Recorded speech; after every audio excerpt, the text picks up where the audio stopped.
Hey, good morning. March 7th, 2026. I'm going to expand on a story about working at Anheuser-Busch and working on the road delivering beer. But this time it's not going to be with my good buddy Patrick Nash. Rest in peace, Pat. It's going to be about a large black man named Leroy Baxter. And we would go pick our loads in the morning, and me and Pat would go out almost every day together.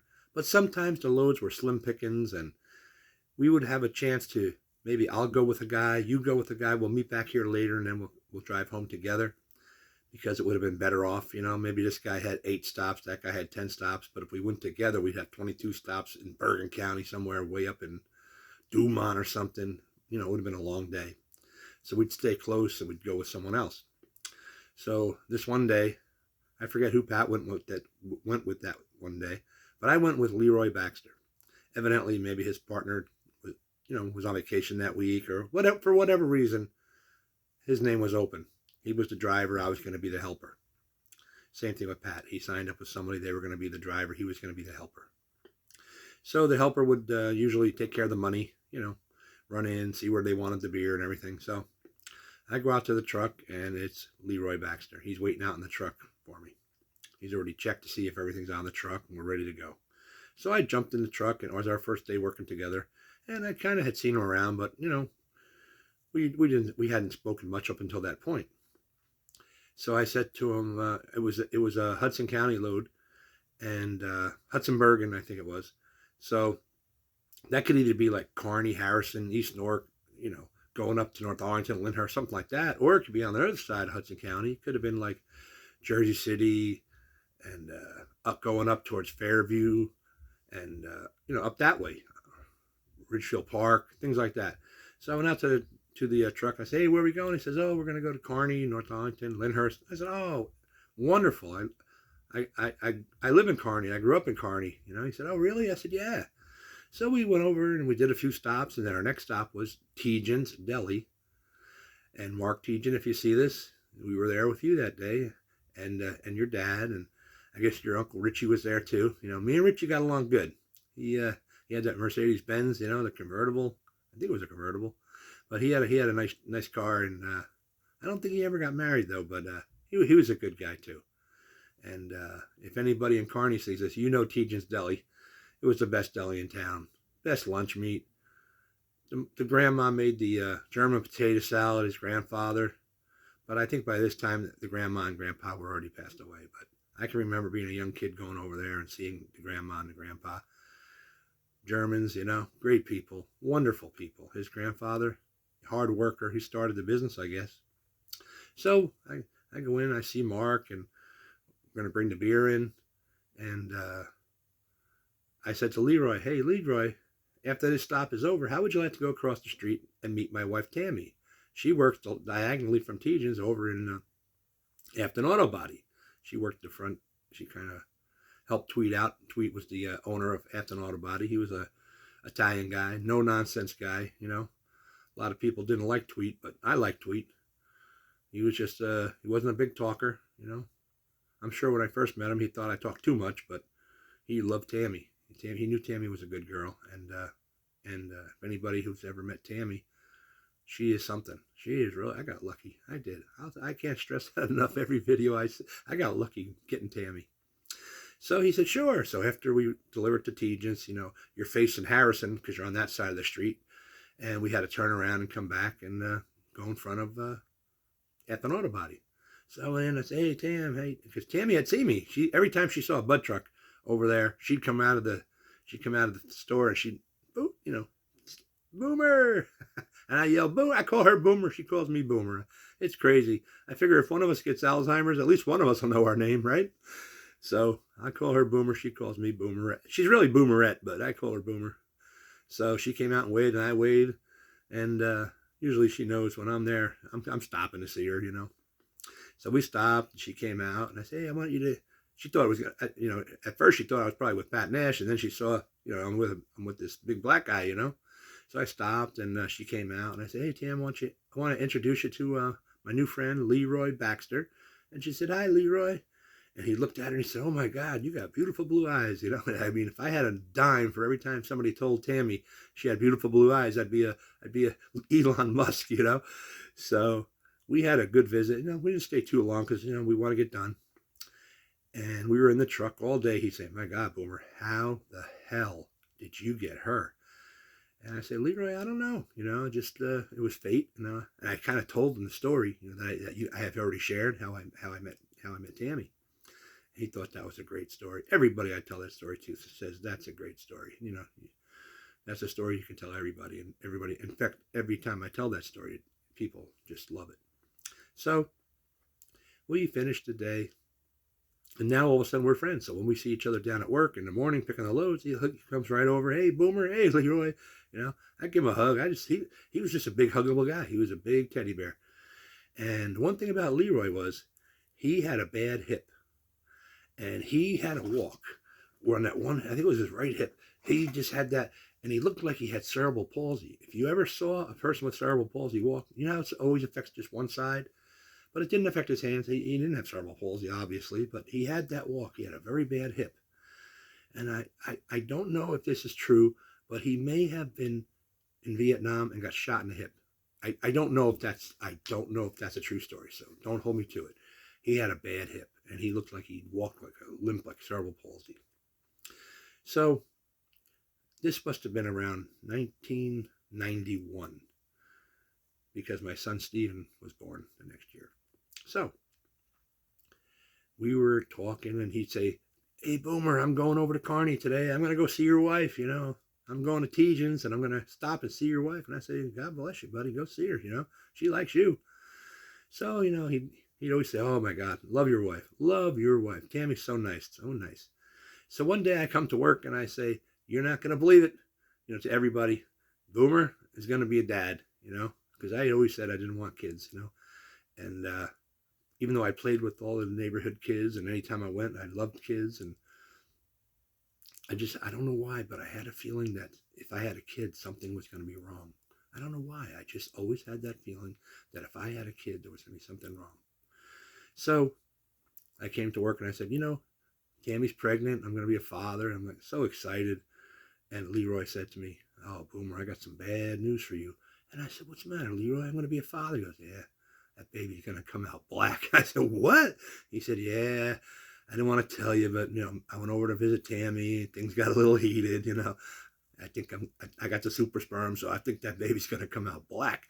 I said, "Leroy, if that baby comes out black, I'm going to shoot you in the other hip. You're going to be waddling down the street," He laughed, It was a running joke. He'd always tell me, "Lou, how's she doing? And when's she due, And that baby's going to come out black." And I said, "Oh my God."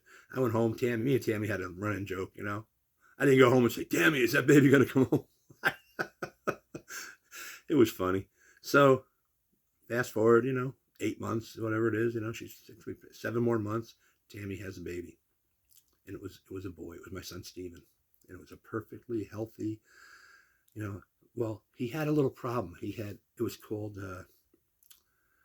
I don't know what it was called, but his shoulder, he couldn't get his shoulder up. I can't remember. It was some kind of it was a palsy. It was some kind of palsy. And when the doctor said, "Oh, your son has something palsy," right away we were thinking like cerebral palsy. And I said, "Oh my God, I was right. He had something wrong," but it was Erb's palsy. And it was something where his shoulder got pinched or something. He was 9 pounds, 12 ounces. And Tammy had him natural. So evidently something got pinched, and he couldn't raise his right arm at first. But they just put him in a little thing with a onesie or something, and his arm was around his waist, and he didn't move it for like 2 weeks, and then he was fine. But the doctor scared the hell out of us when he said Erb's palsy. You're right away. What are you thinking, right? He should have said right away, "No, it's not cerebral palsy." But he didn't. He made me shit my pants for a minute, and Tammy too. So I went to work the next day, and I bought a bunch of cigars that said, "It's a boy," So I came into work, and I had the cigars, and I said, "It's a boy, it's a boy." Tammy had a boy, And everybody was like, "Oh, great for you, happy. Here's a cigar. Hey, Petey Macaron, here's a cigar, all those good guys. Johnny Vaccaro. I worked with so many great guys, Gennaro by Falco. A lot of Italian guys, but a lot of great African-American guys, just great guys. So I went over to Leroy. I said, Leroy, I guess I got the super sperm. He said, why? I said, that baby came out white as snow.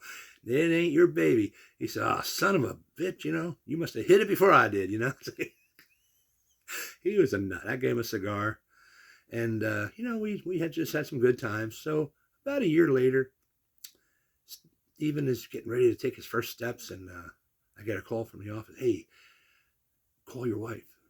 It's very important. So, oh my God, I thought something was wrong. So I called Tammy. We didn't have cell phones back there. So I get on the payphone. I call Tammy. I said, Tammy, what's up? She said, Steven's ready to take his first steps, and I want you to be here so you can see it. So I guess obviously you're done with your route now. So come on home, please. Come home quick. And Steven's ready to take his first steps. So I went home, and Tammy was holding Steven, and then she put him on, and she's holding his arms, and then all of a sudden she let him go, and he took his first steps. And my God, my heart melted, your son taking his first steps, first tooth, first steps, wonderful, wonderful. So I go to work the next day, and I went in there and I said, where is Leroy Baxter? Where the F is where is Leroy, that son of a bitch? And I was screaming, and everybody was looking. Everybody said, oh my God, I never saw Boomer like this.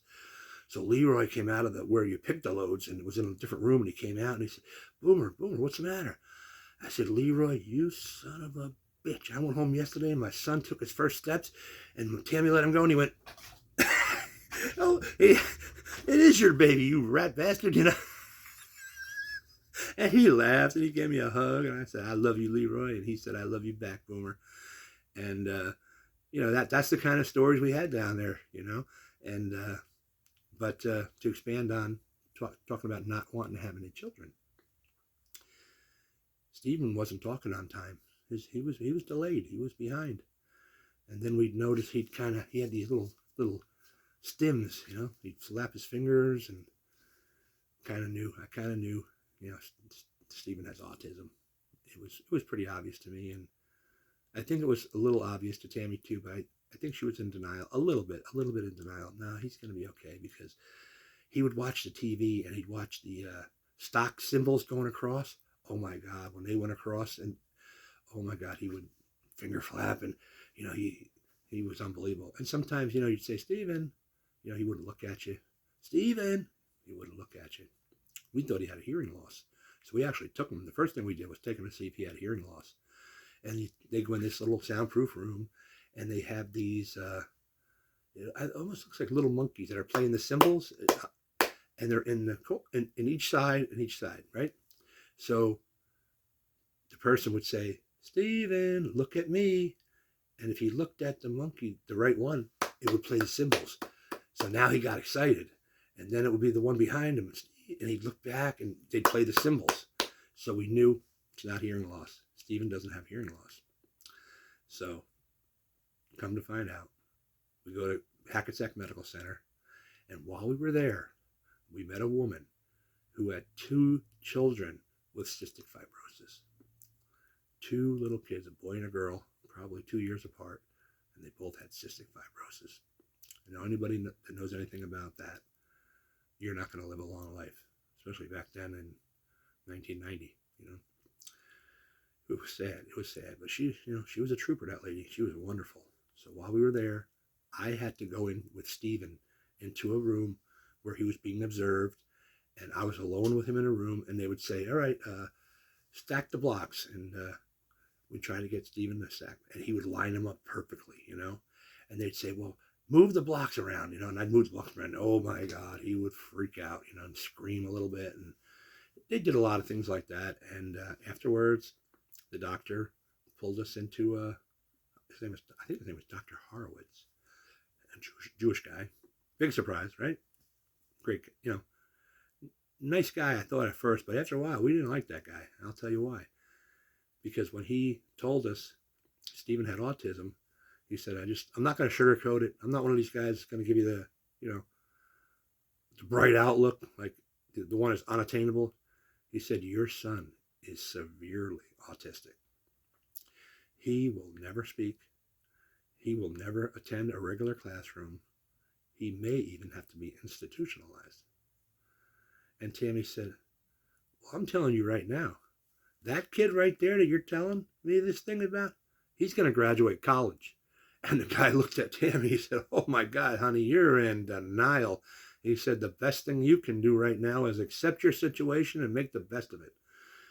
And she said, oh, okay, and we're mad at this guy. Now he's a no good son of a bitch, You how dare you say that about my son, right? So we went outside and I said, Tammy, this is not something that's, it's not cancer. It's not that cystic fibrosis that poor woman is going through. Her 2 kids are going to die young. I said, we can handle this. We can do it. And she looked at me and she said, do me a favor. Give me 24 hours to cry and, have a little pity party. And then the next day we're going on the internet and we're going to find out everything we can about autism. And we're going to beat this thing, That's Tammy. That was her son. So 24 hours. So when we got home from the hospital, my mother and father and Tammy's mother and father knew that Stephen was going for this, evaluation. Big day for us. We were walking up the stairs on Maple Street, and the phone was ringing as we were walking up the stairs. Run up the stairs, answer the phone. It's Tammy's mother, Ethel. How did you make out today? What's going on with Stephen? And I said, Ethel, we got the news today. Stephen has autism. And she said, oh my God, poor Stephen. If you ever need me, if you ever need a break, if you ever need me to watch the kids, I'm here for you. If you ever need to go away overnight and just, decompress and whatever. She was amazing. Amazing. What a woman. I've told you that before. What a woman, So, my parents didn't call. And it hurt me. It kind of hurt me. And the next day, my parents didn't call. Third day, my parents didn't call. So I was so pissed off. So I got on the phone and I called up. And my mother answered the phone. And she said, hey, Steve, how you doing? I said, well, not too good. She said, why? I said, well, we found out the other day Stephen has autism. She said, I thought so. Hey, Al. She's yelling for my father. Stephen has autism. Hey, did I tell you we went to the Russian circus the other day? They didn't have any animals, but they had all kinds of acts. And what? I just told you your grandson has autism. And you're asking me about your adventure with the Russian circus? Man, my heart, sunk. But that's the way she was. That's the way she was. I'm gonna be honest with you in these videos. That was a tough blow. But my father wasn't like that. But after living with her for 50 years and being beat down, he gets on the phone and he says, hey, Steve, how you doing? I said, well, you already know. Mommy told you. He said, yeah, tough break, but you'll deal with it. Hey, did Mommy tell you we went to the Russian circus? Yeah. Still, how many years later is it? He's 34 years old now. I can remember it like it was yesterday. You might as well just took an arrow and just shot it through my heart. You're my parents. You're the people that raised me. I must have broke the mold because I'm nothing like that. I'm nothing like that. If you give me news like that, I'll cry with you. I'll hug you and I'll tell you I love you and everything's gonna be okay. Well, fast forward, Stephen's not talking. We had a trailer up in the Poconos, and we used to go up there on Tannersville, past the Delaware Water Gap. It was a 35-foot Coachman Catalina, and we thought, on the weekends we would go up there from April to October. And if I was working overtime on Friday, we'd just go up for Saturday and come back Sunday because I had to work Sunday night. And it was beautiful. It was the very first trailer in the campground that had a slide out. Everybody in the campground had to come over and see it because it was a 1994, I believe, Coachman Catalina, 93 or whatever. So, excuse me. We would take Stephen and Kyle. We had another, for those of you who don't know, we had another son, 10 months later. So we have 2 kids, 10 months apart. Tammy's got her hands full, One has autism. So we would go up every weekend, or try to go up every weekend from April to October up in the campground. And one time we went down, they had something at the clubhouse. I don't know if it was like karaoke or just something. And Stephen was being a bugger. Steve was yelling and screaming, and I guess too much noise. We didn't know it at the time, but he had auditory problems. Now you see it, a lot of times you'll see the kids with the earphones walking around, and that's a sign, you might have autism, because I know some kids wear earphones, but the kids with the autism with that auditory problems, they'll give them headphones to wear, so they're not too much noise around. So a tip, if your kids put their headphones on to help them calm down a little bit. We didn't know, so he was ruining it for everybody else. Everybody else was looking, but they were cool. They knew he had autism. They were very supportive of us. But I said, "Come on, let's get out of here," And we had friends. His name was Mike and Eileen, and they had a trailer up the road from us, but they didn't have any children yet. But they were our friends at the campgrounds, and they loved Steven, and they were good people. So we came back with them. They said, "Well, we're gonna go with you. We'll go get some ice cream or something." So we're walking. It's a little dark out, I think. Maybe not too dark, but we're walking to our trailers. And Tammy's trying to calm Steven down. "Steven, don't worry. We're going to come home. We're going to get ice cream. We're going to do this." I mean, she would do anything to try to calm him down. Well, evidently, all of a sudden, he said, "I don't want to."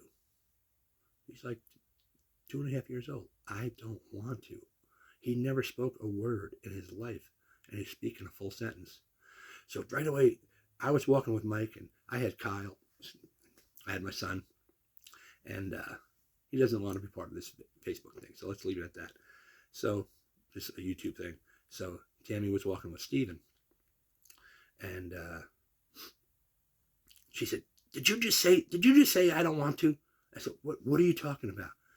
She said, "Steven just said, I don't want to." I thought maybe you were like busting my chops here and like a ventriloquism, throwing your voice. I said, "No, I didn't hear it. I didn't hear the first words my son ever spoke." But Tammy did. She said, "Steve, it's in there. It's in there. It's just, I don't know why, but he's not getting it from his brain to his lips." But he was so frustrated that he said, "I don't want to." So, fast forward, he didn't speak another word for 3 years. 3 years. 5.5 years old. He hasn't spoken a word yet. We were taking him for speech therapy. Thank God Anheuser-Busch had the EAP. It was called the Employee Assistance Program. And they would, pay for things along the way, and they paid for speech therapy. And, a lot of your benefits, they would, if you had a stroke and then all of a sudden you couldn't talk, they'd give you, all the help you needed. But if you never talked, nothing. But the Employee Assistance Program at Anheuser-Busch, God bless August Bush II. God bless you, Augie. You were all right, and we were a family down there at that time. They took care of all the speech therapy, all the occupational therapy, just little things like buttoning things and zippering things and speech. Well, his speech therapist, her name escapes me at this moment. I'm sorry, Tammy's still sleeping, and I don't want to wake her.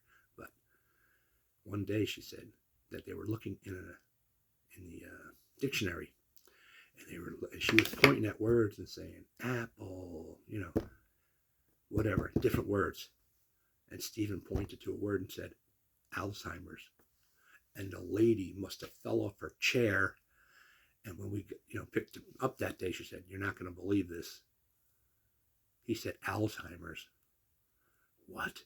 She showed us what she was doing, It was amazing. He said it right and everything. He pronounced it correctly, Alzheimer's, which I probably have a little bit of it now, dementia. So we were hopeful after that. And sure enough, Steven started talking.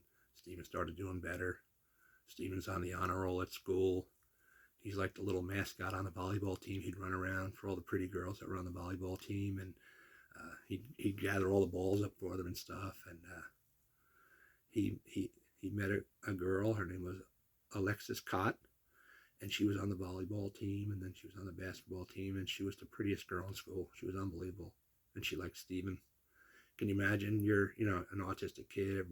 Some people pick on you, and here is the prettiest girl in school, and I think it helped take the edge off of people picking on him, because if Lexi likes him, I want to be friends with Lexi, so I don't want to say nothing bad about Steven, because then she's not going to like me. And I really to this day believe that she really contributed to a lot of good things for Steven. Well, fast forward high school, Steven's on the honor roll. And let me go back a ways. When we first got here, we went to this thing where there were people with special needs, and there was a kid. His name was Travis, and he was the same age as Stephen, and he was already babbling. He was already speaking a little words, but he was way ahead of Stephen. They were about the same age. So I don't know how we lost track of Travis for a while, but we lost track of him. Maybe he went to a different school because we went out of district because we figured it was the best school. It was called Mission Road Elementary here in Cartersville, Georgia. And that was a great school. We had a lot of great people, Melissa West, Susan Collins, Beth Cott, Lexi's mother. They were his power pros going through his career, at school. So many good memories with those women, and my heart goes out to all of them. And they still wish him happy birthday to this day on Facebook. We wish them a happy birthday, and we run into them every once in a while. And wonderful. Susan Collins, Melissa West, Beth Cott. She's like a pickleball champ. She's like almost 60 years old, and she's the pickleball champ. She's in great shape. Good lady, beautiful woman, and 4 beautiful daughters. Every single one of them is more gorgeous than the next, and Lexi is the youngest. So. Travis, we lose track of Travis. So now, after 5th grade, we had to go to a different school, to Woodland Middle School. So you had to pass Woodland Middle to go to, you had to pass Mission Road Elementary to go to Woodland Middle. And we passed his house where you make the right to go to Woodland Middle. And it's Travis. And he's sitting outside of his house. And there's a Volkswagen bus sitting in front of the front yard. He's sitting on top of the Volkswagen bus, eating dirt. Nobody's watching him, nothing. And when we first met Travis, this woman came over to us, his mother, and said, "Hey, is that your son, Stephen?" And we said, "Yeah." And she said, "Does he have autism?" And we said, "Yeah, he has autism. It's just a phase, right? He'll get through it, right?" And we were like, "I don't think so. I think this is something you're really going to have to work with him with, She said, "He'll be okay." She was a country bumpkin, and that's no disrespect to any people down here in the South. But she was, if you want to call a country bumpkin, she was a country bumpkin, And I guess she didn't face the fact that your son needs some severe care, and she never gave it. Now here's a kid that was ahead of Stephen. Stephen's on the honor roll. He's on the, he's the volleyball mascot, and this kid's eating dirt. So if you have a son with autism or a daughter with autism, put in the work. Tammy would sit at the kitchen table for hours, even before he could talk, with the flashcards. Blue, red, yellow, pink, orange, alligator, monkey, animals, any flashcard. Man, I don't know how many flashcards we must have bought. Anytime we saw flashcards with different things on it, she had everything. We fought for a summer program for Stephen. We were the first people in Bartow County to have a summer program. We had to go to arbitration to get it. And we won. He was the only kid in Bartow County that had a summer program. We fought for that kid. We fought for that. Tammy would make out all the, anytime we had something, she would figure it out. She'd make it out. I do the presentation because she breaks down and cries. And now I'm the crier. But we would do the presentation. We got him a summer program for years. And then one day he came to us. He said, "I don't think I need a summer program." And we stopped. So here's Stephen on the honor roll. And now it's senior year, and it's prom. And I know Stephen, wanted to go to the prom, but prospects for Stephen going to the prom are probably slim, even though he's a handsome guy, So Lexi, the captain of the basketball team, the goalie of the soccer team, the star athlete, the most beautiful girl in school. She could have went to the prom with the quarterback of the football team, asked Stephen to go to the prom. Can you imagine? She asked my son to go to the prom and gave him the best night of his life with the most beautiful girl. And she, even though they didn't make Stephen the king of the prom, it wasn't one of those stories where, the kid with Down syndrome is the king of the prom. They didn't make Stephen the king of the prom, but they made Lexi the queen of the prom. And Stephen went to the prom with the queen of the prom, with the queen. So what a day he must have had, So that's another story. And I hope I don't bore you guys with my stories, but I got a lot of good stories, And I love you all. And please like, share, and subscribe. I want to get this out to as many people as I can. All right. Thank you so much. Have a wonderful day. Have a blessed day. I hope good things come today. Okay.